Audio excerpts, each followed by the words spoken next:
কই কি হলো? কেকটা কাটো এবার। হ্যাঁ, কেকটা কাটো। হ্যাঁ, কেক তো কাটবো, তার আগে আমাকে একটা কবিতা শোনাও।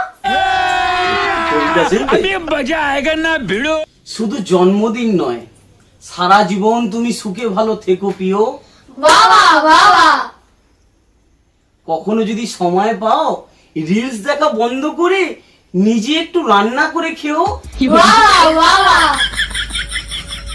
কাজ থেকে আমার বাড়ি ফিরতে দেরি হলে প্রথমেই না মেরে কথাটা শুনে নিও।